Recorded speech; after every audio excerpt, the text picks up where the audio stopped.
Olá, amores! Vamos lá para mais uma aula e hoje a nossa aula vai ser sobre ceras, métodos e cosméticas. Vou trazer para vocês uma base de como vocês devem avaliar as ceras que vocês vão utilizar, como elas funcionam, quais são os métodos que cada uma oferece, para que vocês saibam propriamente dito o que vocês vão comprar, né? O tipo de cera que você vai comprar. E eu vou repetir algumas coisas, tem algumas coisas que vocês vão ver no conteúdo que podem até te chocar, porque a gente vai pesquisando algumas coisas e vai descobrindo alguns mitos sobre esses produtos, onde a gente às vezes paga preços exorbitantes por cosméticas que prometem uma coisa, mas não cumpre exatamente o que elas prometem. Então, vocês vão saber mais ou menos como utilizar, como olhar um rótulo de produto, baseado no que vocês querem para trabalhar de verdade. O que você precisa saber de base é que todo cosmético, quando ele vai para o mercado, ele existe critérios de avaliação da Anvisa e principalmente para que público ele vai servir. Então, se você tem um cosmético profissional ou uma cera profissional, que é para utilização profissional, eles vêm com uma composição e com um percentual de ativos diferente daqueles produtos que vão para uso doméstico, por questões de segurança. Porque a maioria dos produtos que vão para a casa da sua cliente, elas vão com uma margem de segurança de quase 50% aí, para que a gente sabe que tem alguns clientes que deixam o produto muito tempo lá guardado, ou às vezes não armazena direito, ou até mesmo o uso. Às vezes a embalagem diz, não pode, usa só, digamos assim, 2 vezes ao dia. E aí aquela pessoa pensa assim, vou usar 3, que é para melhorar o procedimento. E aí o que acontece? Acontece as alergias, os problemas de pele, ele vai culpar o quê? O produto. E aí os produtores, né, de cosméticas, de produtos home care, que é os produtos de uso em casa, eles criam essa margem de segurança. Eu acredito que a própria Anvisa também determina isso. Para quê? Para que haja um cuidado maior com o consumidor, para que ele, caso ele resolva fazer algo, né, fora do que foi indicado para uso, não tenha gravidade e diminua os problemas para eles também. Claro que ninguém quer ficar recebendo denúncia, ninguém quer ser processado, né? Porque o consumidor ele é meio turrão, ele não lê rótulo, não lê modo de uso. Outro dia eu tenho uma experiência até com uma cliente que ela usava um cosmético no rosto e eu pedi para ver o produto, ela me trouxe e aí eu destrinchei. Eu fui mesmo, você vai lá para o Google e aí pega composição por composição, ativo por ativo e vai descobrir o que serve cada um. E nós, no rótulo dela tinha escrito que não era para usar aquele produto por mais de 3 meses ou dava efeito rebote, ou seja, traria o resultado contrário do que o produto oferecia. E ela estava usando há muitos anos o mesmo produto, imagine. E aí, o que é que acontece? Os rótulos eram em inglês, e aí não lê mesmo, né? E aquelas letras muito miudinhas, e aí as pessoas têm preguiça. Então, assim, confesso que como consumidora também já fui assim.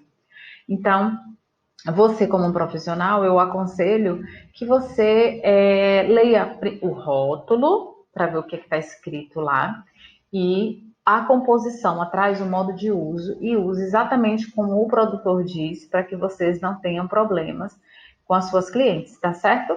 Então, vamos falar aqui sobre ceras. Então, existe alguns tipos de cera no mercado. Eu vou falar então quais são os tipos de cera que existem. Então, existem as ceras frias, que elas são feitas de sacarose. Ela encontra-se de duas formas. Ela vem aquela cera que vem em pote mesmo, né? Um pote plástico, ela vem numa lata, ou ela vem numa bisnaga, ou ela vem em folhas, que são aquelas ceras que vendem até em revista de cosméticos, que você esquenta friccionando ela com os dedos. Né? Muito utilizada essas folhas nas sobrancelhas e até no bolso. Só que precisa ter cuidado, porque por ser cera fria, profissionalmente falando, eu não acho que é uma cera que nós devemos usar. porque ela não tem vasodilatação, às vezes a pessoa não aquece direito, ela tem que mornar um pouquinho assim na mão. E as ceras frias, elas tendem a grudar mais na pele.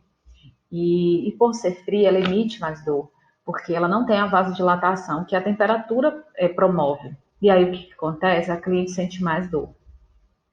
E toda cera que ela tem uma aderência maior na pele, ela tem um maior risco dela tirar camadas de pele e trazer até uma assadura, uma queimadura, na verdade. Trazer uma queimadura, né? E aí, depois de queimadura, pode vir mancha. Então, ceras frias não são mais utilizadas através dos profissionais de depilação. É mais utilizada em casa. Mas em casa justamente por aquela questão do cuidado e ela não precisar de uma termoceira, tá? Ao contrário dela, as ceras quentes a gente usa ou o método ou a mesma cera para arrancar ou no caso da cera fria, ela é utilizada não folhas de TNT ou de falso tecido, ela é utilizada com celofane, é um plásticozinho que é utilizado para poder fazer. Então, tem essa diferença do uso do método dessa cera e os seus malefícios. O benefício é que ela não tem risco de queimadura por essa questão da alta temperatura. Mas, se ela gruda mais na pele, você fica insistindo ali, ela pode provocar uma lesão na pele, sim, por excesso de tração, certo? E aí arranca mais camadas de pele. A cera morna são as ceras mais finas, aquecidas levemente e retira com TNT. As ceras mornas são consideradas aquelas hidrossolúveis, certo? Aquelas ceras hidrossolúveis que elas são fininhas, uma textura mais fina. Essas são as famosas ceras mornas, porque elas não precisam de alta temperatura. Pelo contrário, se você aquece uma hidrossolúvel demais, ela vira água, né? Ela não tem textura. E ainda que ela tenha um pouco de textura, se você experimentar, ela vai estar extremamente quente. Então, ela não vai fazer o efeito de arrancar o pelo e ainda vai provocar uma grande queimadura na cliente. Então, quando elas são chamadas de cera morna, é porque elas só precisam de uma leve amornada, que você pode fazer tanto no micro-ondas, como pode ser feito na própria termoceira, em banho-maria, ou na seca, no seco mesmo, na termoceira, dentro de um copinho. Que você pode usar um copo descartável, ou eu aconselho que seja um copo térmico, ou alguns potinhos plásticos que podem ir para micro-ondas. Eles dão certo nas termoceiras também para fazer esse aquecimento. Ok? As ceras quentes são as mais conhecidas. A mais conhecida cera quente que existe no mercado é a cera do método espanhol, porque realmente ela precisa de uma temperatura maior porque o método dela é você colocar placas grandes no corpo e você retirar ela rápido. Ela não pode deixar, elas secam muito rápido, então elas quebram muito fácil. Então elas precisam de uma alta temperatura para pegar textura e você tem que ser muito rápida na hora do arranque, porque ela tem uma alta temperatura. Se você deixar muito tempo lá, as duas umas, ou ela pode queimar também a pele da cliente ou ela quebra todinha, certo? Algumas marcas elas estão vindo já elástica, mas a maioria delas é uma cera quente mais rica em glicose, em parafina, né?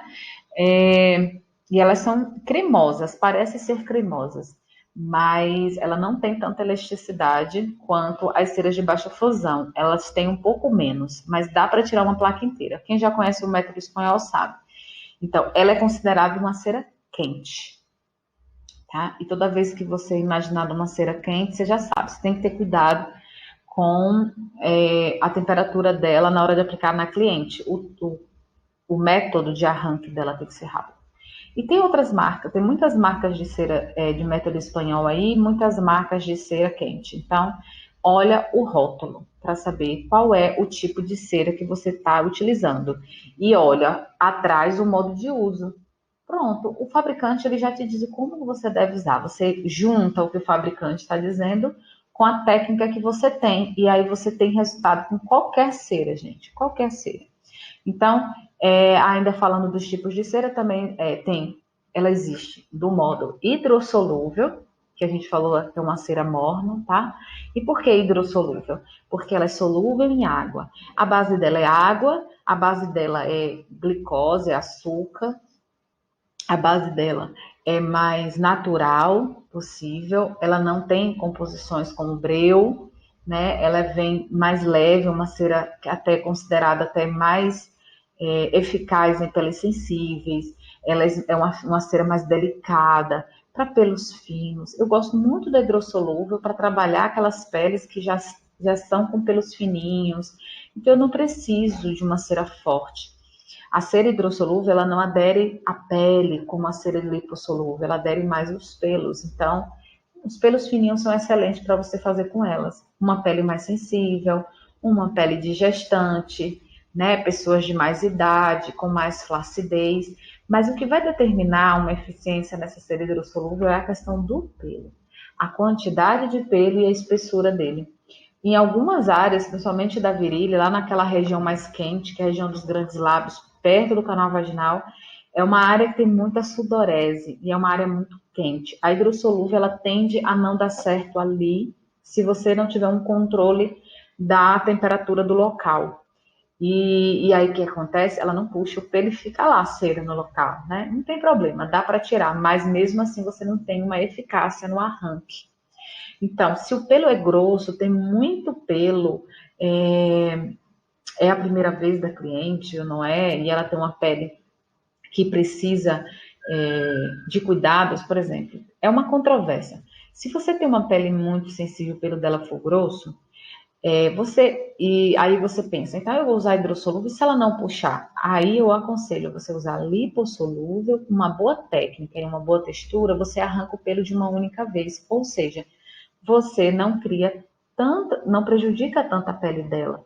Se você tiver uma técnica bem ajustada, com uma cera de boa temperatura, ali, ó, com a textura da cera ideal, você consegue arrancar esse pelo de uma única vez. Aí, mesmo ela tendo uma pele sensível, você não vai prejudicar tanto ela.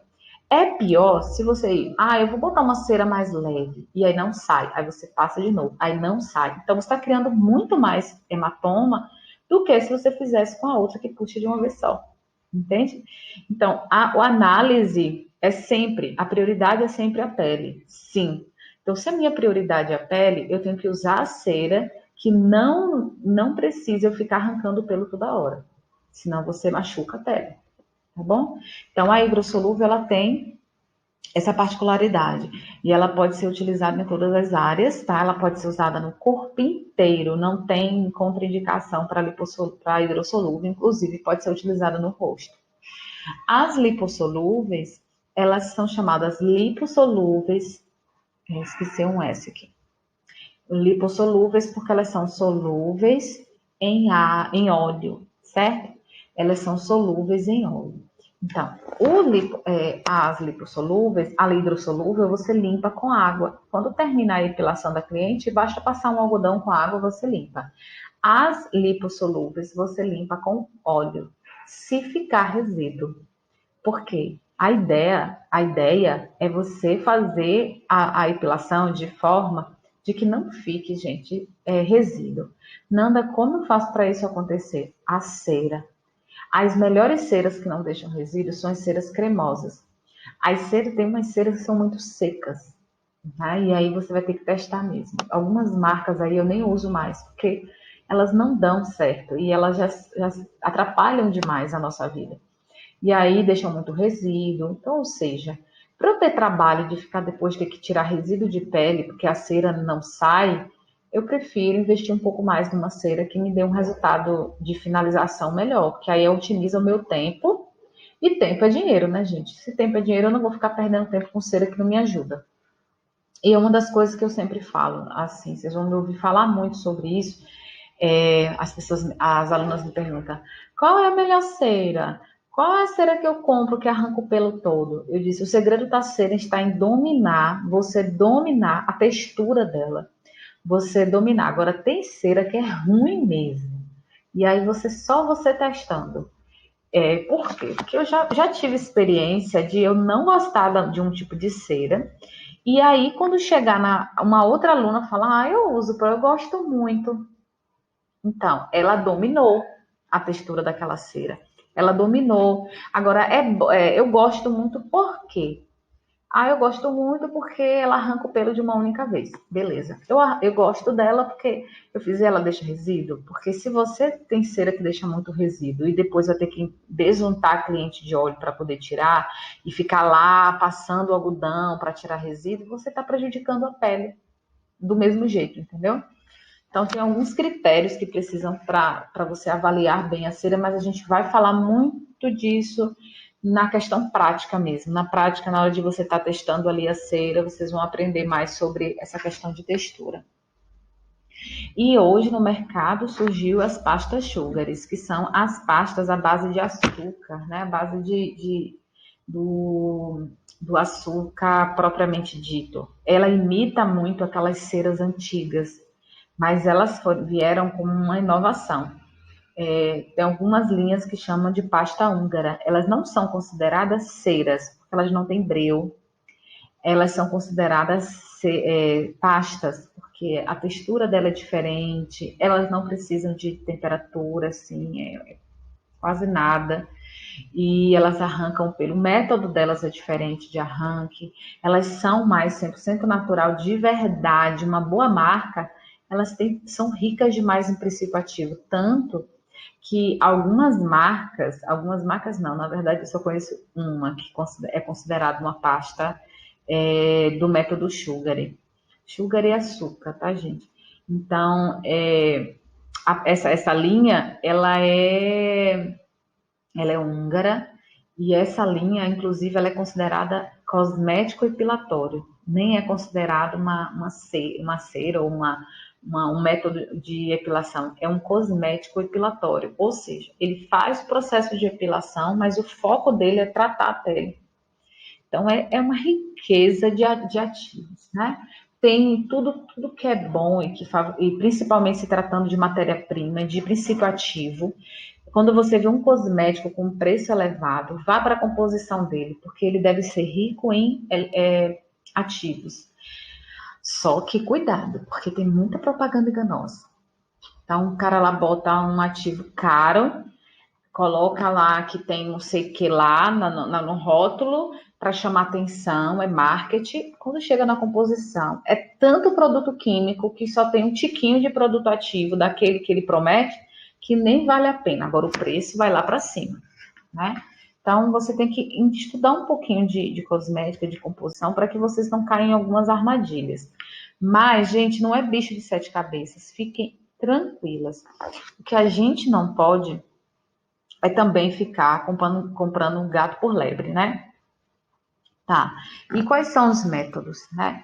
Os métodos delas são o seguinte: o método de Rolon, que é uma cera lipossolúvel, só que tem também ceras hidrossolúveis que estão vindo em Rolon, ou vem com a opção de você colocar num Rolon vazio, que vende aí no mercado os Rolons vazios, e você aquece a hidrossolúvel e coloca dentro dela. Eu acho um desperdício, porque as ceras hidrossolúveis, elas são mais, como é que eu posso dizer? Elas ficam mais grudam mais na parede, porque elas são muito cremosas também. Então, elas grudam muito na parede do vaso. Então, você tem um desperdício grande naquele negócio. E aí, eu prefiro usar a hidrossolúvel no método de palito mesmo, passando pela pele, puxando com TNT, tá? É prático o Rolon, mas você tem que ver o que é custo-benefício. Então, o Rolon são ideal para grandes áreas com a pele e pelos mais resistentes.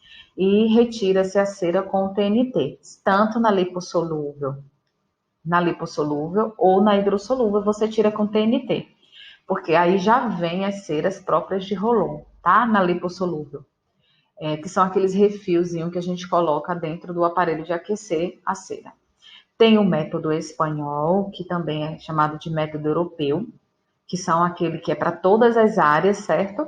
Só que a única área que esse método de cera quente não é aconselhável, na verdade, nenhuma das ceras lipossolúveis, elas são aconselhadas a você usar no rosto, porque as propriedades dela são propriedades químicas, assim, bem pesadas. E os riscos como a cliente, o rosto é uma área que elas vão tem mais exposição ao sol, diferente de uma virilha, de uma axila, que às vezes vai ficar, né, debaixo da roupa, você tem maior possibilidade de trazer alergias e queimaduras solares mesmo, porque você vai fazer uma epilação do rosto com uma cera lipossolúvel que gruda mais na pele, e aí quando você arranca, você tem uma camada maior de pele arrancada, e aí para completar, essa cliente depois vai para o sol, ou da sua sala, ou do seu atendimento, ela vai passear no comércio, ela vai comprar alguma coisa, enfim, é mão suja, é suor, é maquiagem, é máscara de proteção agora, isso traz muito mais alergias, muito mais intercorrência pós-epilatório, por conta do aumento dessa inflamação por atrito, por reação química, entende? Então, as lipossolúveis ou as ceras espanholas, elas não são indicadas para você fazer no rosto. Bom, respeito todo qualquer profissional que vê esse conceito de forma diferente, aplica. Cada um tem suas experiências. Esse é o meu conceito acerca desse tipo de cera, certo? Então, a cera hidrossolúvel ainda é mais leve, ainda dá. Não quer dizer que os cuidados de pós não serão os mesmos, tá, gente? Mas a mais indicada para o método de rosto seria a Sugary, seria as pastas. Mas não tendo acesso a esse mercado, você pode utilizar a hidrossolúvel. Então, o método Sugary é um cosmético epilatório, ele retira-se no arranque com os dedos, todas as áreas e todos os tipos de pele. Ele é para todos os tipos de pele e todas as áreas do corpo. E ele é utilizado, em vez de usar um TNT, ele tira com a mesma cera, mas é um método muito diferenciado. Nas aulas práticas, eu acredito que você tem uma vivência. Em algumas aulas aqui que eu passar, aí deve rolar algum conteúdo sobre Sugary, porque é um método diferenciado, mas você pode ir acrescentando esses métodos no decorrer da sua profissão, tá certo? Você não é obrigada a ter tudo, não. Você tem que dominar um, depois você migra para o outro. Eu conheço profissionais, inclusive eu sou mais adepta ao método lipossolúvel e hidrossolúvel. Não uso muito o método espanhol. Tem gente que só epila com o método espanhol. Então, é um gosto, é a questão de escolha, gente. Cada profissional vai escolher a técnica que mais ajuda e que mais domina. O importante é realmente você dominar bem a técnica e o produto que você utiliza. Pronto, aí não importa. O resultado final é que importa. Como ficou essa pele, como as intercorrências, como essa cliente o que a cliente acha do seu procedimento, independente. Uma coisa que é interessante, assim, as clientes, eu digo por feedback aqui de clientes, que clientes, ela só lembra da cera quando a cera emite menos dor. Você pode usar cera de todo tipo. Ela não tá nem aí. Ela não quer saber o que você está usando. Ela quer saber do resultado e do benefício. Então, qual é o grande medo da epilação para os clientes? A dor. E o que acontece? Se você tem uma boa técnica, se você tem uma cera que você domina, você emite menos dor. Aí ela até pergunta, você mudou de cera? Aí você fala, não, eu só aprendi a manusear melhor. Ou mudou. Aí aquela que você mudou, você domina melhor. Você consegue trabalhar melhor. Ela percebe, mas ela não percebe por causa de ativo, por causa de não sei o quê, a não ser que sejam ceras que verdadeiramente tenha ativos sentíveis. Por exemplo, uma cera que é rica em cravo, em chocolate, em hortelã, ao ponto de, ao passar na pele, a cliente sente a sensação de frescor, a sensação de anestesia. Aí é outra coisa. Aí a cliente vai dizer, nossa, essa cera é maravilhosa. Aí é a cera. Mas fora isso, ela só vai perceber se quando você emitir menos dor, tá bom?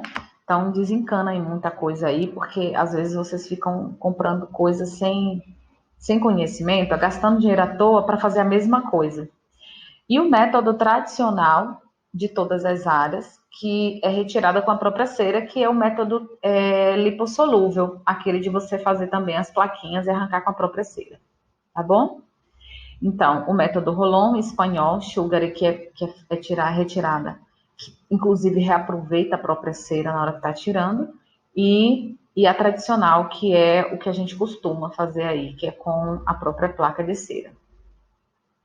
Bom, então, esses são os métodos como é aplicado. Então, aqui eu tenho uma tabela dinâmica para te dizer que cera fria, ela vai em áreas mais resistentes do corpo, porque imagina uma cera fria numa virilha. Então, uma cera fria normalmente se utiliza em áreas mais resistentes. Aqui eu encontrei uma literatura falando de buço, mas eu confesso de que eu não gosto de cera fria em buço, tá? Mas lá tinha escrito buço, e eu sei que muita gente conhece elas por fazer buço por conta dessas folhinhas que eu falei.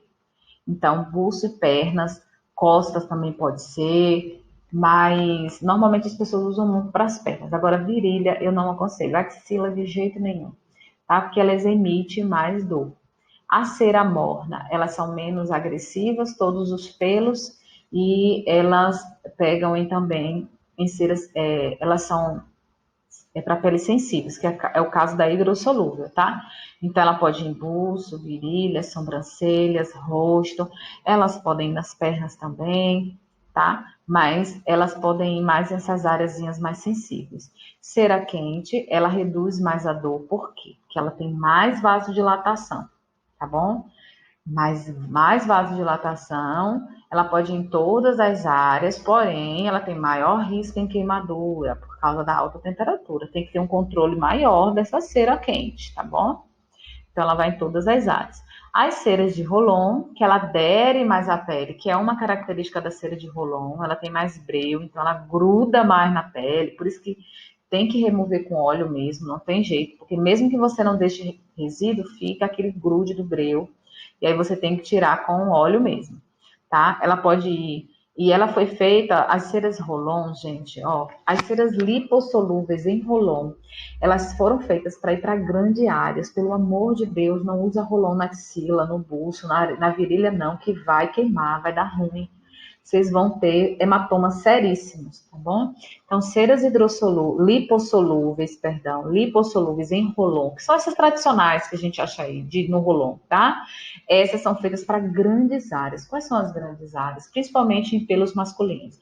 Costas, braços, pernas, glúteo dá para fazer, abdômen, tá? Essas são as grandes áreas. As outras áreas são consideradas áreas sensíveis: buço, axila, virilha, perianal, sobrancelha, rosto, áreas sensíveis, certo? E as pastas, que são 100% naturais, são cosméticos depilatórios e tratam a pele. Elas também podem ser feitas em todo o corpo, inclusive o rosto, ok? Então, essa aqui são tabelas, são as ceras e os seus métodos. Agora, eu vou passar para vocês um pouco sobre composição. E aí, pasmem. Vou entrar num tema muito polêmico agora. Porque o mercado vende muita coisa que não existe em sua composição. Eu peguei aqui um rótulo de uma cera conhecida no mercado, tá? Inclusive eu uso ela. E para vocês verem o que elas têm, tá? Para vocês entenderem que a cera depilatória, que hoje são comerciais, essas ceras que são vendidas em supermercado de cabeleireiro, que são mais comerciais, a proposta delas é vender para grande massa. A proposta dela é arrancar o pelo. Então, beleza. Se a proposta dela é só arrancar o pelo, ela tem que ser eficaz no arrancar o pelo. Quando você vai pensar em pós-depilatório, aí você já vai entrar em outra questão. Essas ceras comerciais, a proposta dela é só arrancar o pelo, não é tratar a pele. Não é. Por que eu digo que não é? Aqui é onde estão as composições delas, ó. Para vocês entenderem como o negócio é bem mais embaixo, como diz o povo. Ó, o principal ingrediente é derivado da goma extraída das árvores, o breu de uma árvore específica, obtida através da destilação da goma do pinus, uma árvore chamada pinus. Isso devido à característica adesiva do breu, conferido à cera de depilação, fazendo com que os pelos grudem após a sua aplicação. Também conhecido como colofônia O breu é obtido a partir da goma extraída das árvores de pinos, muito presente no Brasil desde os anos de 1970. Ou seja, Jesus do céu, onde é que está a cera de abelha, que todo mundo fala? Ai, depilação com cera de abelha. Não tem, gente, não tem cera de abelha. Eu até botei uma fotozinha de cera de abelha aqui para a gente ficar familiarizada com ela. Então, assim, a maioria das ceras industriais, as ceras comerciais, elas não têm cera de abelha. Não tem. E não tem um monte de coisa também, tá? Agora, tem ceras que têm um custo mais alto, que elas não são vendidas em supermercado de cabeleireiro, justamente porque elas são produtos especializados. Eles são produtos um pouco mais custosos, porque elas têm uma proposta diferente. Ela tem uma proposta de tratamento da pele. Se ela diz que tem chocolate, ela tem chocolate numa concentração boa. Se ela diz que tem hortelã, ela tem hortelã numa concentração boa, tá? Isso tem um custo mais alto. Tem um custo mais alto, né? E aí, você, como epiladora, tem que fazer suas escolhas. Eu vou ser uma epiladora de excelência e vou ter só os melhores produtos. Aí você vai ter que fazer um planejamento para saber quais são o nível de cliente que você capta, o tipo de cliente que você busca, para que esse seu nicho de cliente, para que esse nível de clientela, ele possa suprir o custo que você vai ter com seus produtos de boa qualidade. Para você que está iniciando agora, o meu conselho é, como você ainda está pegando o manuseio, inclusive dos produtos, não tem problema você começar com os melhores produtos, pelo amor de Deus, não tem, é maravilhoso. Mas, e agora? Eu tenho que trabalhar só com a melhor? Não, você trabalha com aquela que tem a proposta de fazer o trabalho dele, que é arrancar o pelo. E aí, o que é que você faz? Você aprende mais sobre pós-epilatório e você trata melhor essa pele. Então, se eu tenho uma cera que não favorece muito a pele, o que é que eu tenho que fazer? Eu tenho que proporcionar mais tratamento para a pele. Não quer dizer que que você nunca vai ter uma intercorrência. Não.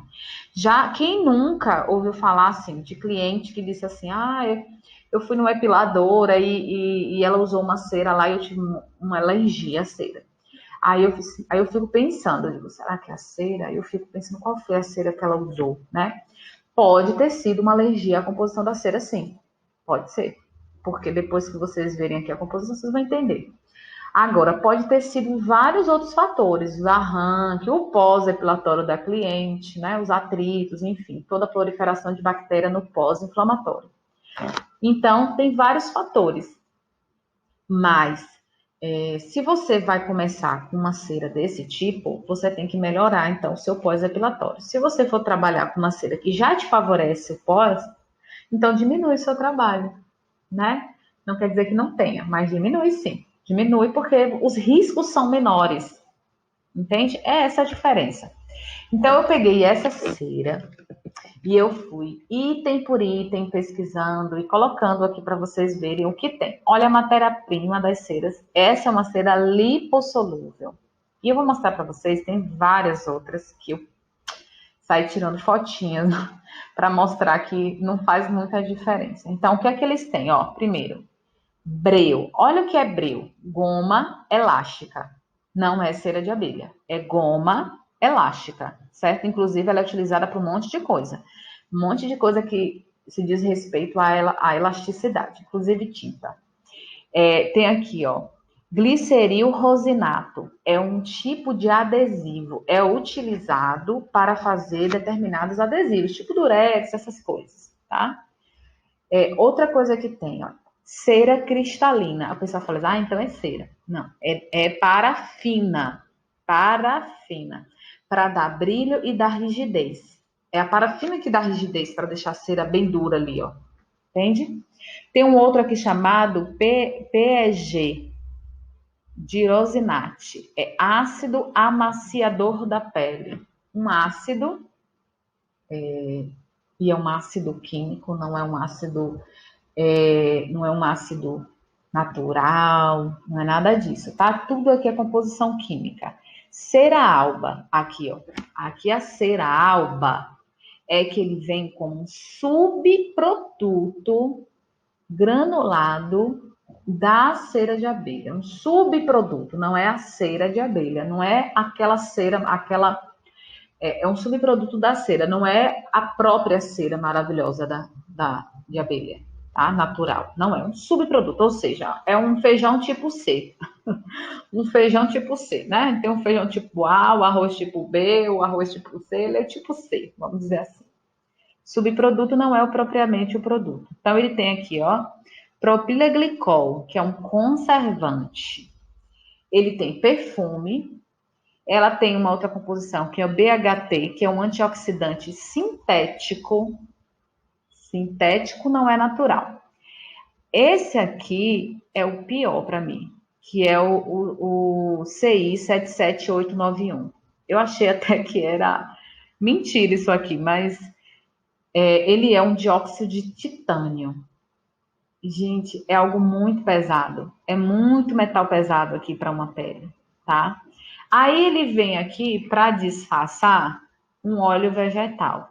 Óleos vegetais, mas ele não me ele diz óleos vegetais. Por exemplo, se sua cera for de rosa, ele vai dizer que ele usa um óleo vegetal de rosa. Se ele é algas, ele usa um extrato de algas. Mas eu vou continuar a lista só para a gente entender isso aí melhor. Então, ele tem um benzil, que é uma fragrância. Benzil é uma fragrância que você cheira, não tem cheiro de nada. Engraçado é isso. O citronel é um repelente de mosquito. É também usado como conservante na pele. E o linalol é um fixador de fragrância. Ou seja, se ele bota uma fragrância, tipo aqueles perfumes que é feito para em produtos naturais. Então, ele tem que ter o linalol, ele é feito para fixar o aroma, tá? Daquele produto. É um produto natural. Porém, imagina aqui, ó, o que é que você tem? Ó? Você tem 1, 2, 3, 4, 5. Vou tirar o subproduto da abelha. 5, 6, 7, 8, 9, 10, 11 composições químicas. 11 composições químicas contra duas composições natural. Vamos dizer 3 com linalol. Três composições naturais que você não tem nem noção o percentual. E o restante é tudo composição química. Então, quem ganha nessa parada? Né? E aí a gente para pensar, meu Deus, o que é que eu estou fazendo com a coisa? Então, essa composição, ela passou, gente, por uma vigilância. Ela passou por uma inspeção da vigilância para poder ir para o mercado. Então, a gente supõe que ela tenha um respaldo pela vigilância sanitária de que para poder ir para o mercado, para ser vendido. Só que o que eu quero chegar é que não adianta você ficar comprando cera de algas, cera de não sei o quê, cera de não sei o quê, porque óleo de coco é bom para isso. Até eu já usei essa frase.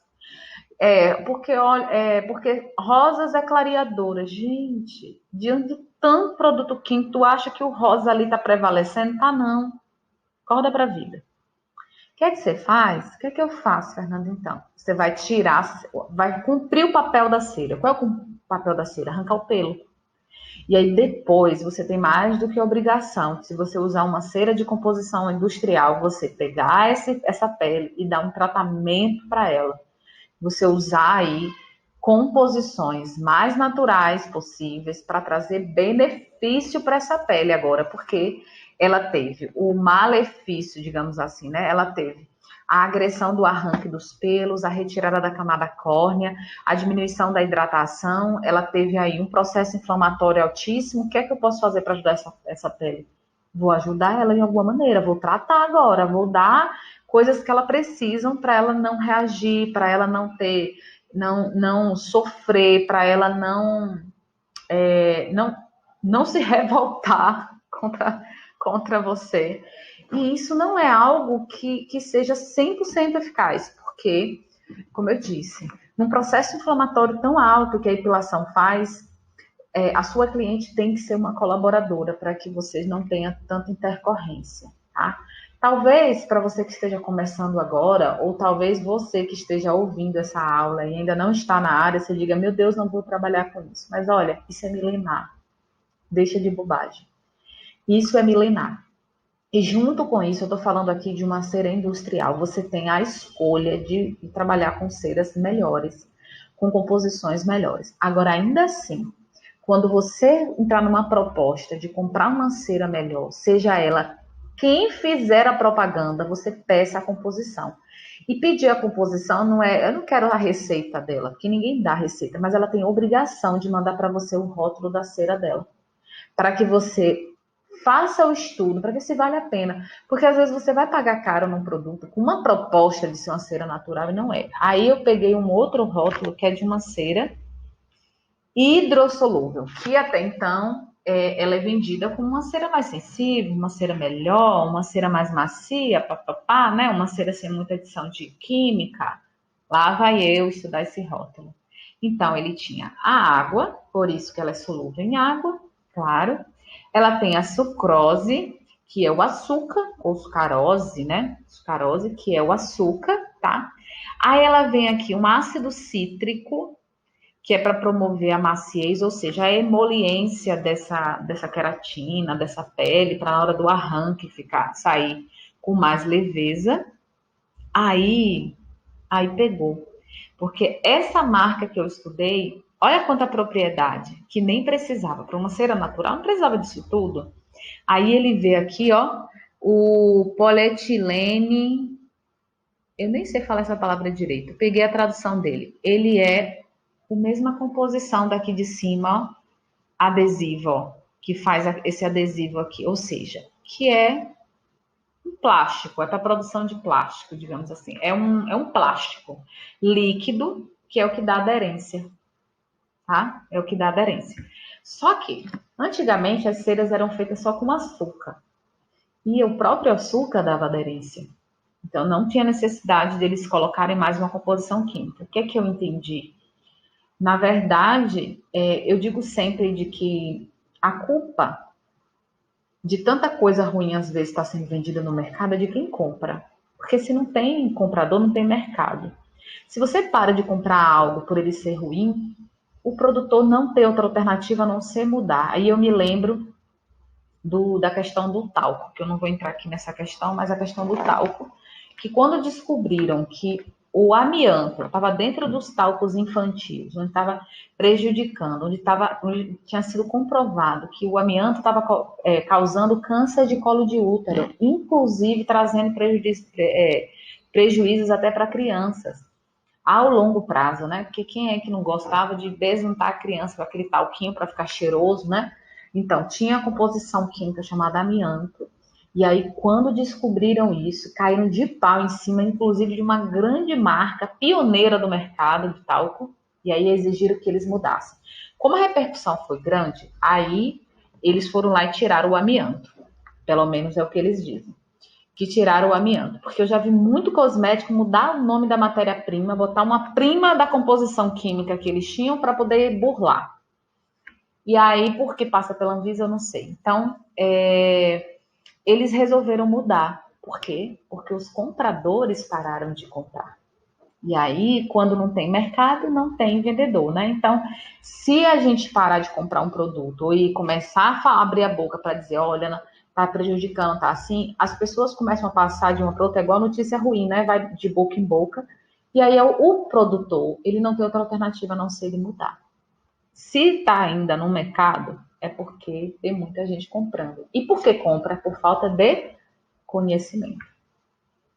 Então, voltando aqui para a nossa cera hidrossolúvel, ele tem também aqui uma outra composição que acabou saindo ruim aqui, mas também, ó, é outro plástico, outra composição plástica para fazer a questão da aderência. Ele tem perfume e aí vem de novo o linalol, que é um extrato vegetal. Que esse extrato vegetal ele coloca para você definir o que é romã, o que é cravo, o que é alga, o que é rosa, enfim, igual lá em cima, tá bom? Então, meninas, o que é que eu tô querendo dizer com isso? Não é para ter medo de estudo, é conhecimento. para que vocês entendam de que às vezes vocês pagam caro numa cera com uma composição dessa. A proposta da cera é arrancar o pelo. Ah, eu gosto dela porque ela... Então, assim, domine a textura. Por isso eu disse, olha o rótulo e o modo de uso do fabricante. Eu já vi em ceras depilatórias dizer assim, ó, não usar em virilha. Por quê? Não usar em lugares com mucosa. O que ele está querendo dizer?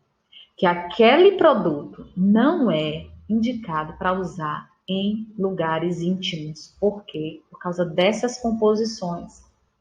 Porque ele sabe que isso aqui vai dar ruim em lugares que tem mucosa.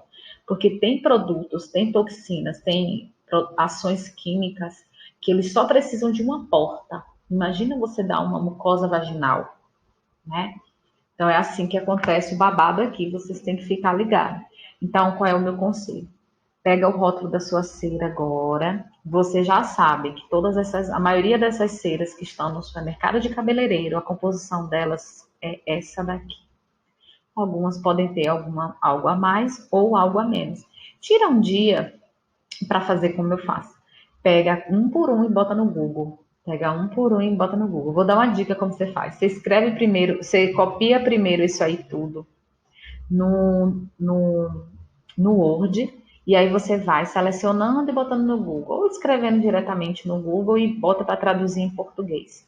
E aí eles vão te dar a real de quem é quem, né? Porque em inglês ninguém fala inglês, então fica por isso mesmo. Certo? Vamos lá. Então, agora eu vou falar assim de composições que trazem benefícios para a pele quando aquele produto realmente tem, tá?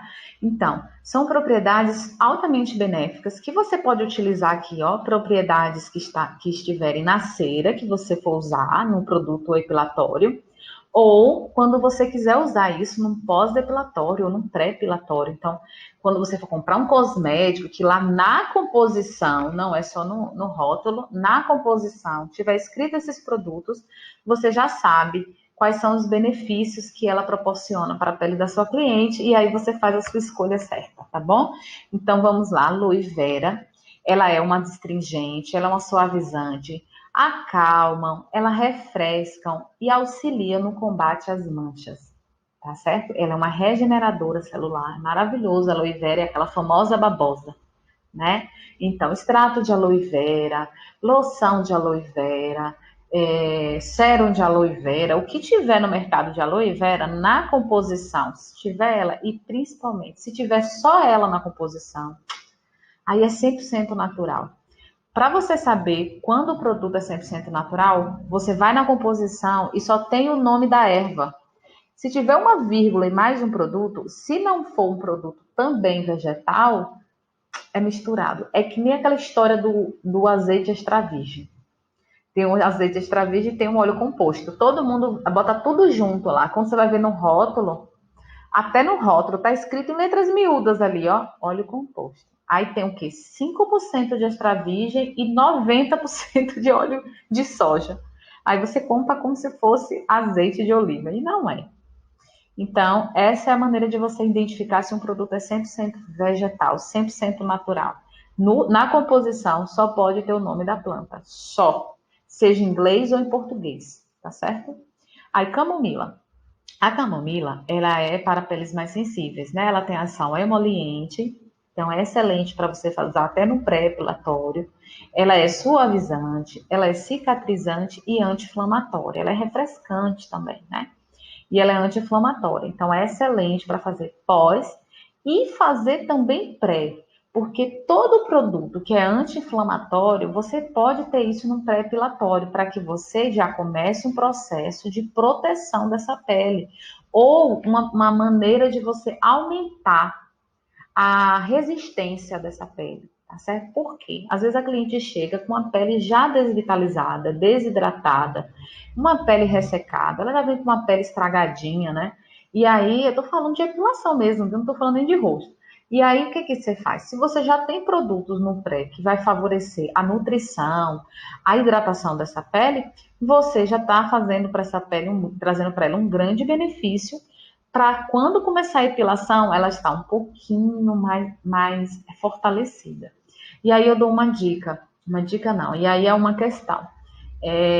Toda a pele, ela demora em média aí uns 5, 10, dependendo do produto, do peso molecular, para permear, para entrar na pele. Só que você vai trabalhar com camada córnea, você vai trabalhar só com camada epidérmica, certo? Então, se tratando de camada epidérmica, você deixa ali uns 10 minutinhos o produto antes de começar a epilação, no pré. E no pós, mais uns 10 minutinhos para você, a nível de tratamento. Quando você, 10 a 20 minutos. A nível de epilação, você deixa o maior tempo no pré, se você for querer tratar essa pele antes de epilar, ou você aumenta o tempo no pós, tá certo? Aí vem o mel. O mel, ele é hidratante, ele clareia, ele é antisséptico e ele é cicatrizante, tá? Algas marinhas, ela é hidratante, suavizante, elimina o estresse cutâneo. Olha que maravilha, algas marinhas para uma pele de pós-epilatório, porque sim, a epilação provoca esse estresse cutâneo, ou uma pele que já vem com foliculite, aí ela já está estressada, certo? Maracujá. O maracujá, ele promove o amolecimento dos pelos. Olha que delícia. Ele ameniza dores, porque ele é um excelente calmante, inflamações, e ele também trata queimaduras e inchaço. Então, o maracujá é um excelente pós-epilatório. Excelente. Se você encontrar uma cera de maracujá, eu quase não vejo no mercado uma cera de maracujá. Se você encontrar uma cera de maracujá boa, com a composição boa, que realmente tenha o extrato de maracujá ali dentro, que realmente tenha maracujá, vale a pena investir nela, porque as propriedades dele são maravilhosas, certo? Outra coisa é que o maracujá, ele tem o poder de reter a água, ou seja, ele mantém a água na sua pele, então o poder de manter a hidratação é maior, né? Outra composição aqui é a hortelã. Então, ele é um rejuvenescedor da pele, ele gera um frescor agradável, né? E proporciona efeito clareador na derme. Derme já é uma camada mais profunda, já não estamos falando de superfície, né? Já estamos falando de uma camada mais germinativa, mais lá embaixo. E aí o hortelã, ele tem esse poder. E o chocolate, ele é um aliviador de dor e ele é anti-inflamatório. Por ser anti-inflamatório, ele ameniza aí essa dor. Então, tem ceras aí no mercado de chocolate que não tem chocolate e tem algumas que tem chocolate, tá bom? Então, essas são algumas composições benéficas que você pode se espelhar para tratar o cosmético ou a cera, tá bom? Normalmente, a pele não absorve as propriedades da cera, portanto, ela não tem a capacidade de agir no processo de nutrição. Como assim, Fernanda? Eu vou te explicar agora. Eu falei aí de algo de você procurar uma cera boa, papapá, né? Mas deixa eu falar uma coisa para vocês. Quantos segundos você demora com a cera na pele?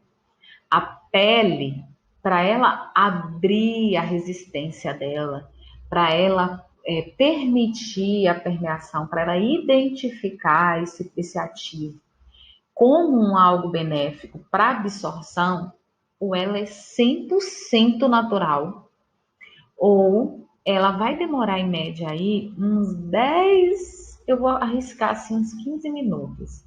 E aí eu te pergunto, quanto tempo a sua cera fica até você arrancar? Por que você está falando isso? Porque depois de eu falar isso tudo para vocês, a cera, quando ela tem uma composição boa, 100%, quando ela tem ativos realmente ali, quando você aplica na pele, automaticamente essa pele se abre e aí ela tem uma absorção imediata. Quando não, fica só na superfície. A outra coisa é uma cera lipossolúvel, com essas propriedades que eu falei nesse instante. Ao aplicar na pele, não tem tempo suficiente para essa pele absorver nada, graças a Deus, porque se ela absorvesse tudo que tinha nessa cera, ela estava ferrada. Mas não tem tempo, por mais que ele tenha aí um ativo, você tem que arrancar ela muito rápida. Vamos aí a cera de método espanhol. Você aplica e arranca rapidamente. Quando você arranca logo, dá tempo dessa cera permear algum ativo? Não, não dá tempo. Então, gente, vamos botar uma coisa na nossa cabeça? Que ceras aí, elas só vêm com a proposta única de arrancar os pelos. Ponto. Só arrancar os pelos. O resto é trabalho de pós e pré e pós-epilatório. Tá bom? Captou isso? Então, na hora de escolher uma cera, desencanta. Tá bom? A nossa próxima aula, a gente vai falar das cosméticas epilatórias. Nós falamos só de cera, né? E agora a gente vai falar de cosmética epilatória, tá certo? Então, eu vejo você na próxima aula, para essa aula não ficar muito cansativa. Eu te vejo na próxima aula sobre cosmética epilatória. Tchau, tchau!